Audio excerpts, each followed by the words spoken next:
Loué soit Jésus-Christ, sa grâce et sa paix soient avec vous. Comment lire le Coran? Comment croire qu'Allah a parlé, que cette parole est le Coran, et ne pas lire le Coran? Mais comment comprendre la parole d'Allah? Car chaque être vivant a son propre langage. Les hommes ne parlent pas le langage des poissons, ni les poissons le langage des oiseaux.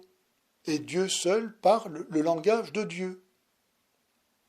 Et puisqu'à la différence des chrétiens, les musulmans n'ont pas reçu l'Esprit de Dieu, n'ayant que leur intelligence humaine pour comprendre la parole de Dieu, comment peuvent-ils lire le Coran?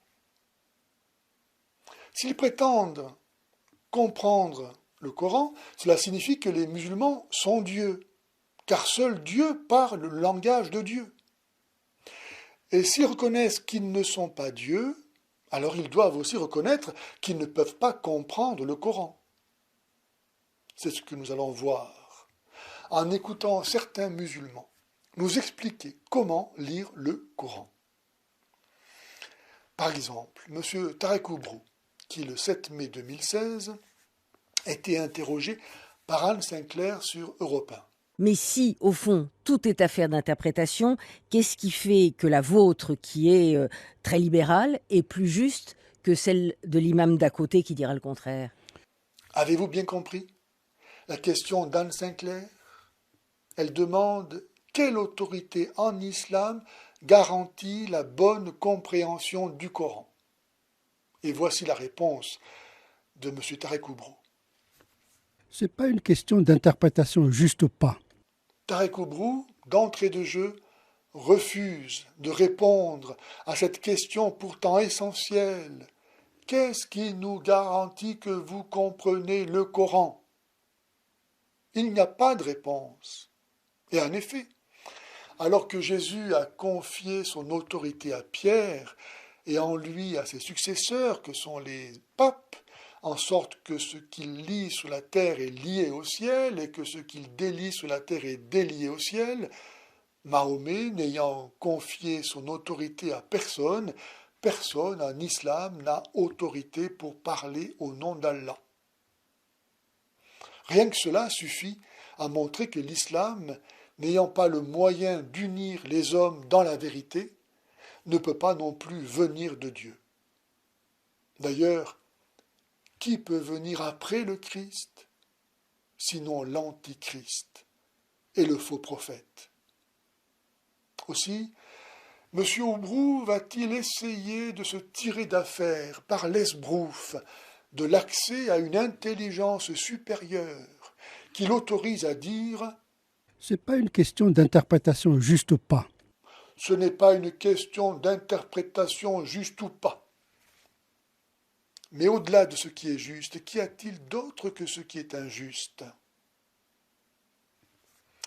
Rejeter une interprétation juste du Coran, c'est accepter qu'il puisse dire n'importe quoi.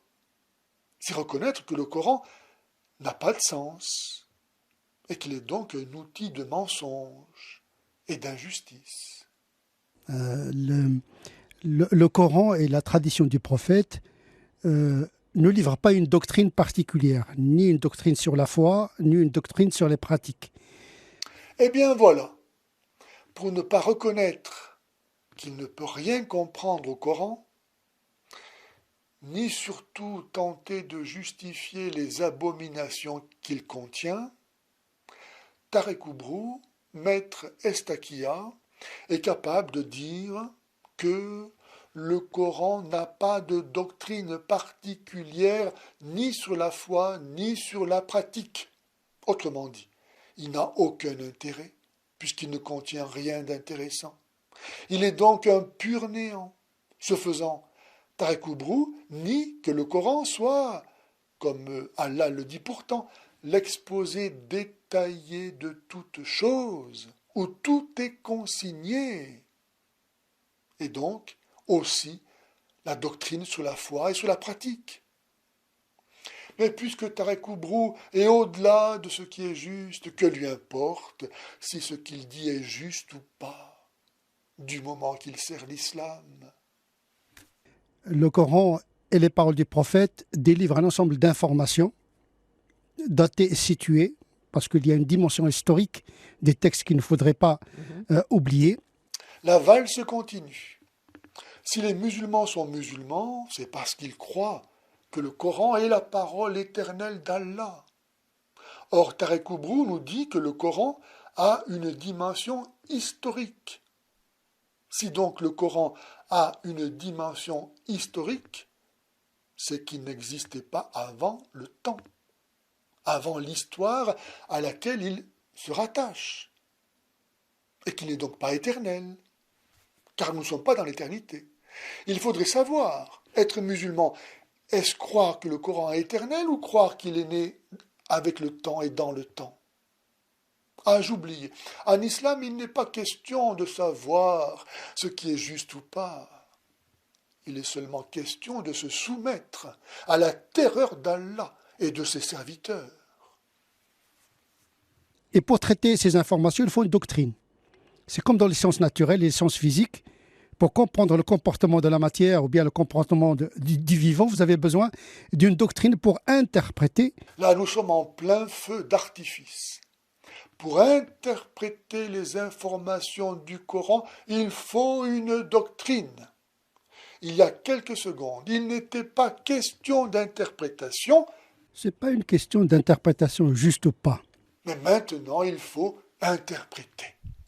Faudrait savoir. Mais quelle est cette mystérieuse doctrine nécessaire pour comprendre le Coran, qui est tout de même censé être explicite? Le Coran, en tout cas, n'est pas lui-même la connaissance ultime de la vérité, puisque sans cette doctrine dont parle M. Tarek Oubrou, le Coran serait incompréhensible. C'est donc cette doctrine qui permet de comprendre le Coran, et non pas l'inverse. Finalement, à choisir, que vaut-il mieux, le Coran ou cette doctrine, qui, permettant de comprendre le Coran, permet certainement de comprendre aussi toute chose. Elle, en tout cas sans laquelle le Coran n'a pas de sens. Où l'on voit donc au grand jour que le Coran, contrairement à ce que dit Allah, n'est pas d'une lecture claire, n'est pas l'exposé détaillé de toute chose. Parce que dans le Coran et la tradition, on peut trouver la chose et son contraire. Ça, c'est le sommet. Dans le Coran et la tradition du prophète, on peut trouver la chose et son contraire. La chose et son contraire, c'est-à-dire tout et n'importe quoi. Est-ce pour cette raison qu'Allah tient tant à convaincre que son Coran est sans ambiguïté? Mais si Allah se contredit, et donc ment, ou dit n'importe quoi, qui de sensé peut lui faire confiance? Qui aime qu'on lui mente, ou qu'on lui dise n'importe quoi? Se pose la question, le Coran est-il vraiment la parole du Dieu un, qui ne peut donc pas mentir, parce que justement il est un, et que la vérité n'est pas le mensonge? Que dans le Coran et la tradition, on peut trouver la chose et son contraire, tout simplement parce que le Coran et la tradition du prophète ont été révélés dans des situations parfois contradictoires. Dire que les contradictions du Coran découlent des situations contradictoires dans lesquelles il a été révélé, c'est reconnaître que le Coran ne précède pas ces situations, mais dépend d'elles, et donc il n'est pas éternel. Le refus de l'associationnisme, c'est-à-dire de l'incarnation de Dieu, par laquelle l'éternité et le temps sont unis, tout en restant distincts, en la personne du Messie, rend l'islam incapable de rendre compte de la venue de la parole de Dieu en ce monde, comme on le voit ici avec toutes les absurdités et contradictions que ne peut que prononcer un musulman tel M. Oubrou cherchant à rendre compte de sa croyance. Mais sa conscience ne peut aussi que le condamner devant Dieu, tant l'homme est doué d'intelligence pour chercher et connaître la vérité, qui est Dieu, manifestée en Jésus, la parole de Dieu. Alors la doctrine, qui la donne? Anne Sinclair ne perd pas le nord et pose à nouveau la question. Comment prétendre que le Coran achève la révélation de la vérité si lui-même a besoin d'une autre vérité? Voyons maintenant ce que Tarek Oubrou répond à la question insistante d'Anne Sinclair. Alors la doctrine, qui la donne? Non, mais il y a des outils qui ne trompent pas. Il y a une tradition musulmane depuis le Moyen Âge qui consiste à proposer une doctrine linguistique, théologique, canonique, sur l'histoire également. C'est ce qu'on appelle l'herméneutique. L'herméneutique fondamentale, c'est-à-dire comprendre le texte dans l'univers du texte, et l'herméneutique appliquée, comprendre le texte ici maintenant.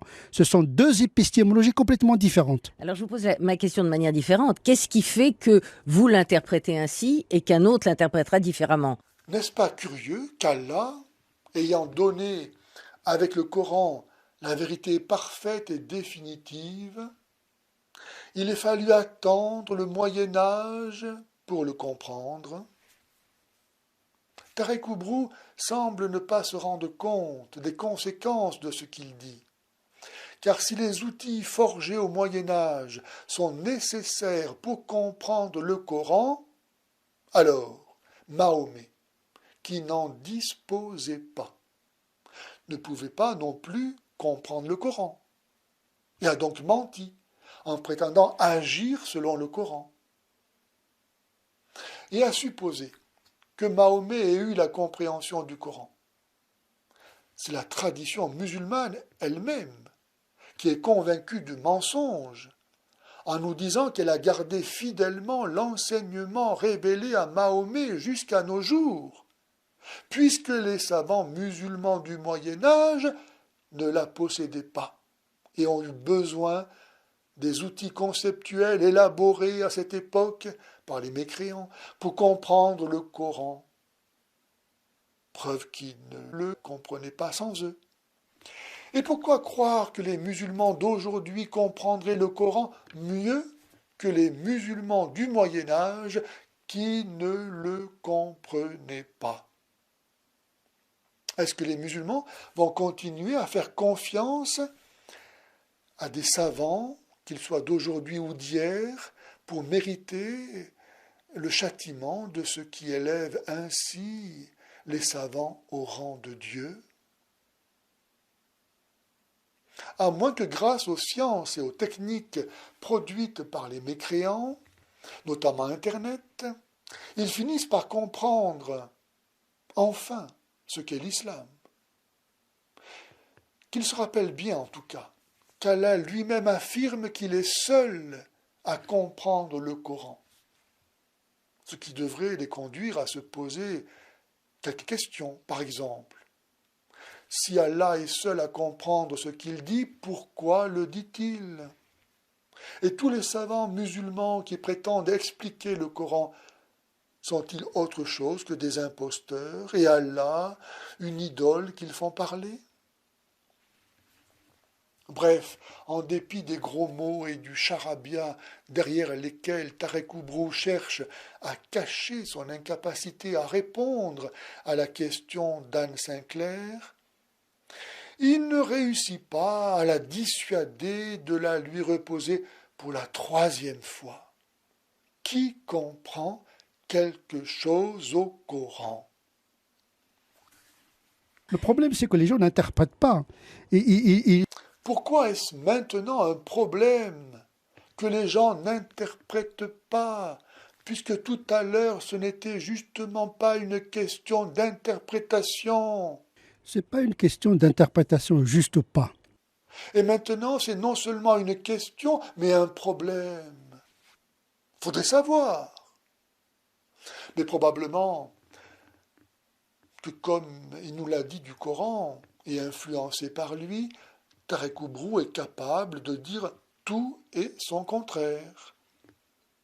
Ils font des prélèvements scripturaires, ils prélèvent des fragments du texte sans doctrine, justement. Il n'y a pas d'interprétation. L'interprétation suppose déjà un a priori doctrinal. Il y a des imams qui ne sont pas forcément des docteurs de la loi. Ils ne sont pas forcément des théologiens. On ne peut pas être vraiment un théologien, un docteur de la loi, si on ne maîtrise pas deux formes de savoir. Le savoir classique, religieux, et le savoir moderne. Avez-vous entendu ce que reproche Tarek Oubrou à certains musulmans?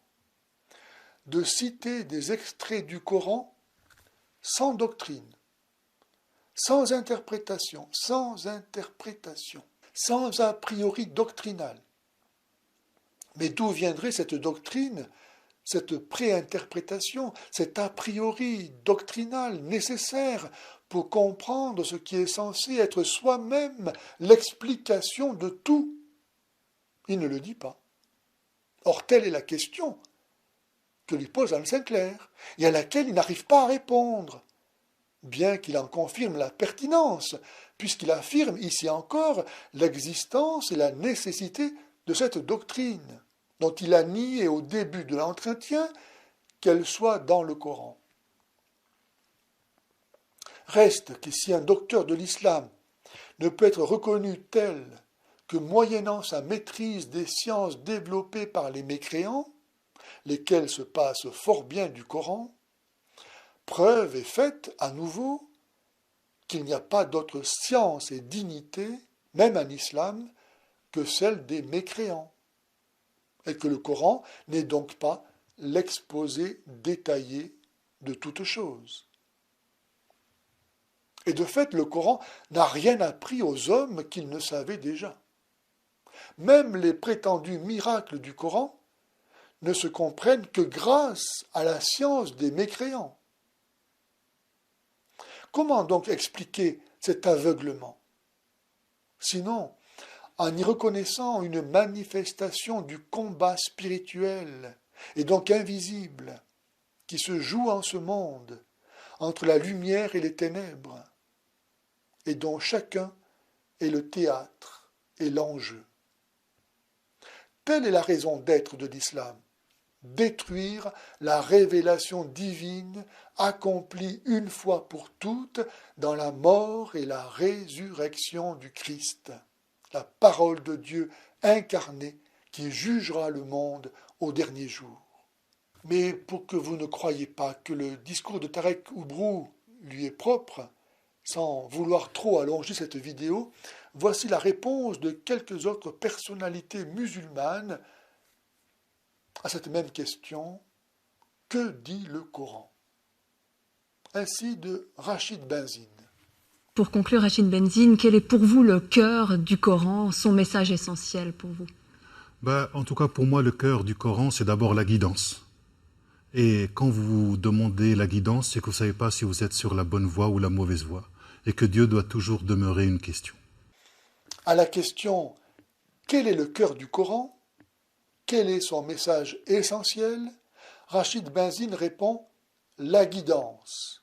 Mais il ne dit pas pourquoi il demande la guidance au Coran, et pas autre chose.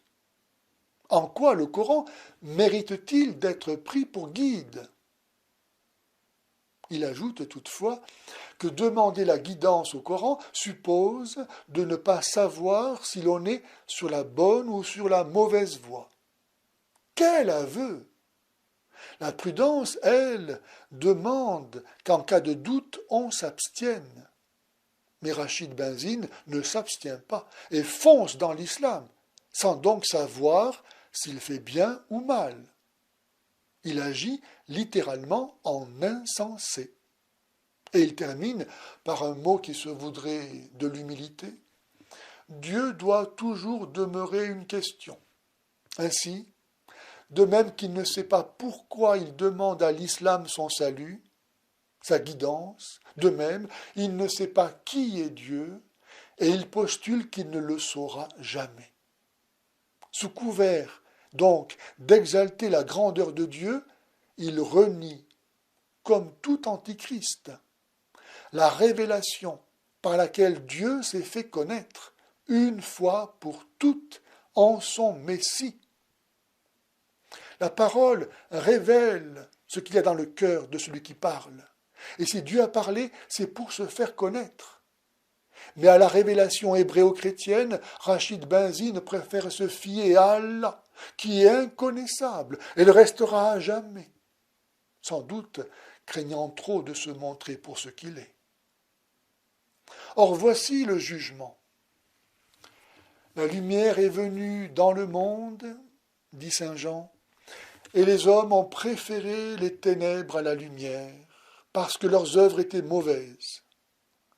Quiconque fait le mal haït la lumière et ne vient pas à la lumière, de peur que ses œuvres ne lui soient reprochées.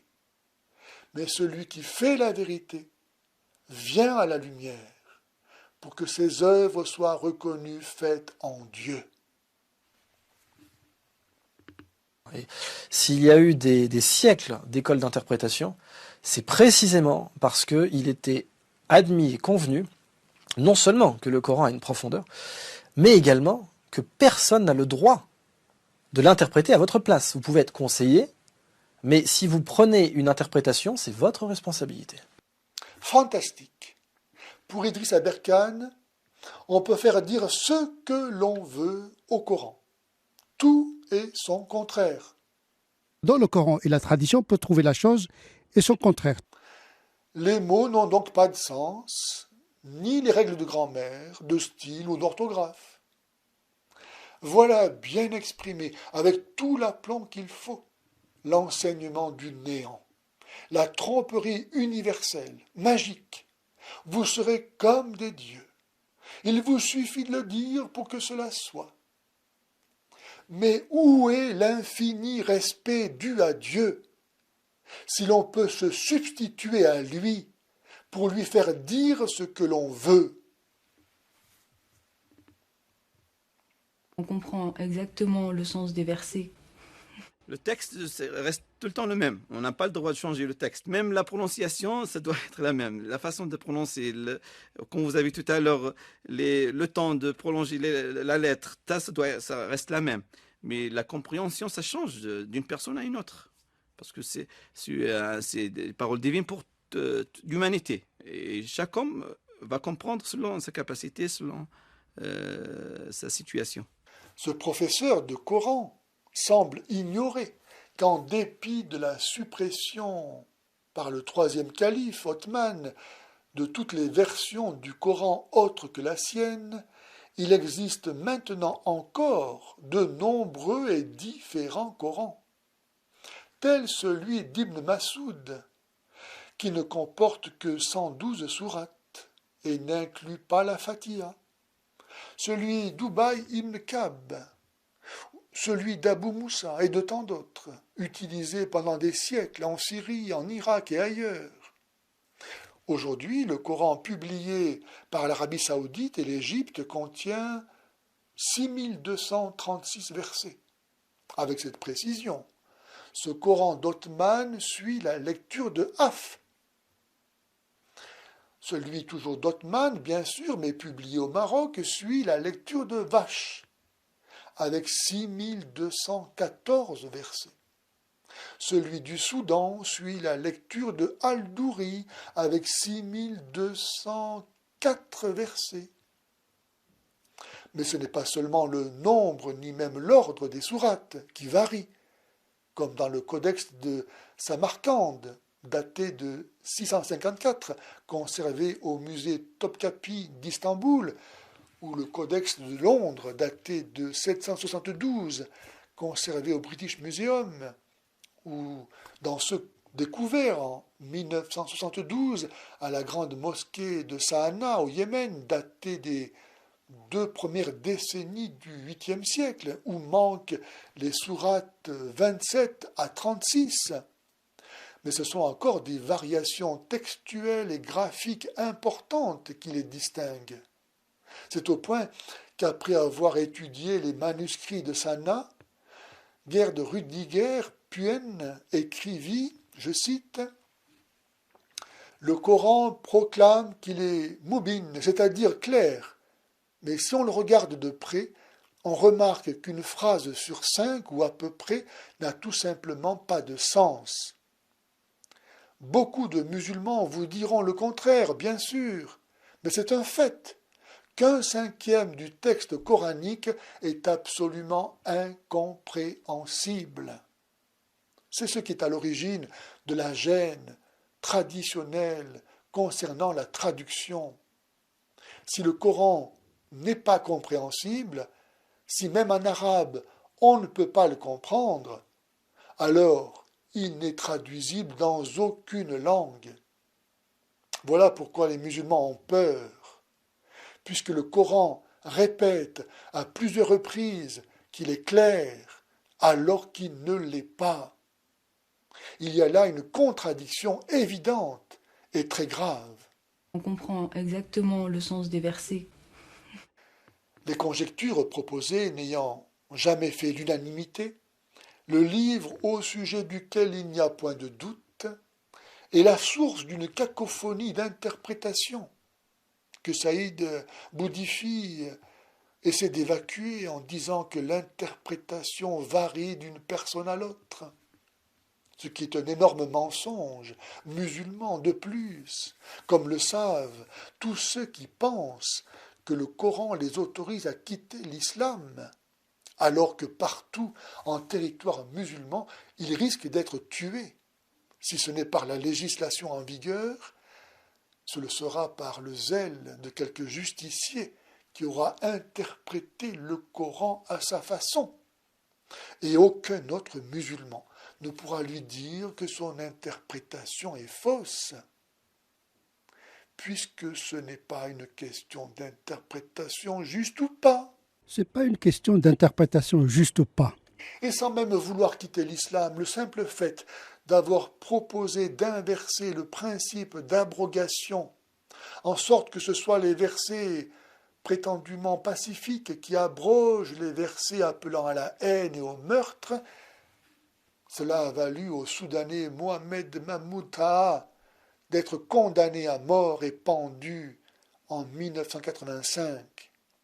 De même, Nasser Abou Zaïd fut condamné au Caire pour apostasie et divorcé d'autorité en raison de son étude scientifique du Coran. Bref, ce beau discours d'apparente liberté permet de blanchir le Coran de sa stupidité congénitale et de sa haine viscérale, de tromper les ignorants volontaires et les idiots utiles. Mais encore, il s'accorde très bien avec l'individualisme et le relativisme contemporain, ayant si largement, grâce à la pensée gnostique de la franc-maçonnerie, perverti la société occidentale. Bref, comme le disait saint Paul, les charlatans feront toujours plus de progrès, à la fois trompeurs et trompés. Que celui qui a des oreilles pour entendre, qu'il entende.